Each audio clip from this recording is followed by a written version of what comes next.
Oke, Bapak baca dulu.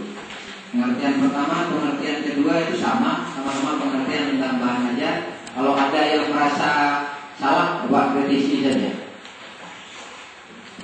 Atau kalau ada yang nggak jelas, Bapak tanyakan saja.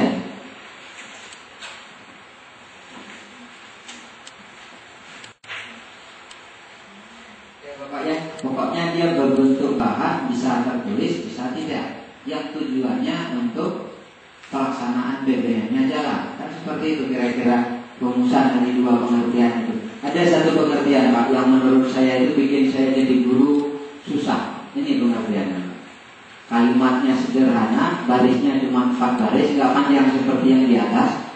Tapi maknanya ini bikin saya jadi guru susah. Saya guru susah. Susah untuk mengikuti kaidah yang di situ. Susahnya di sini Pak. Ayo kita baca sama-sama terus kita renungkan.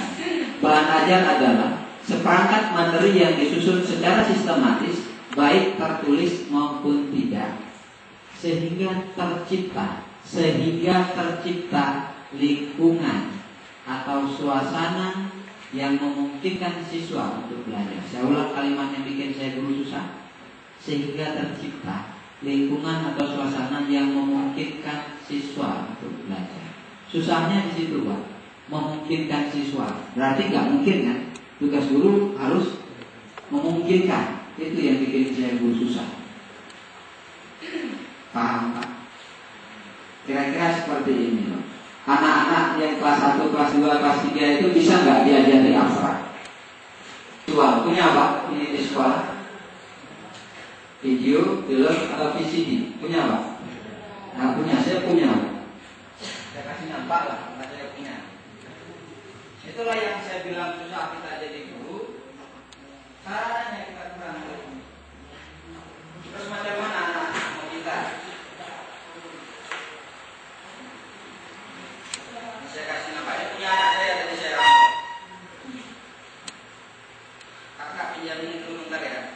Saya bawa ke sana ya. Saya kasih tahu ya dia.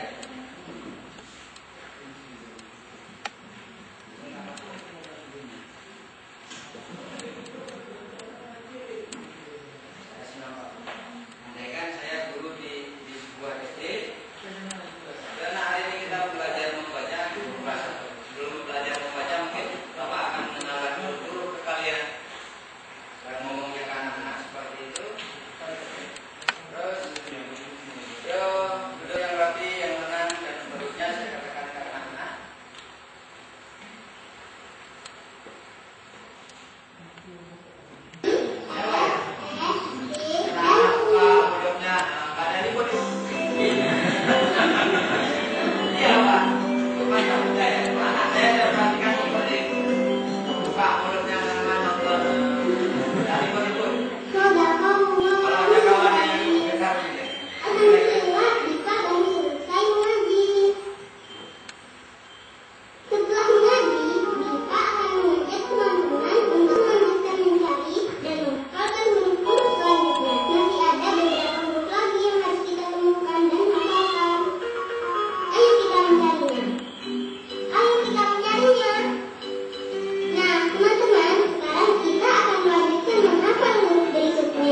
Hari ini mungkin saya ngajak Ibu dan Bapak untuk membuat format yang menurut kita cocok bagi kita, belum tentu cocok bagi orang. Kan tadi sudah dikatakan format itu tergantung Bapak dan Ibunya.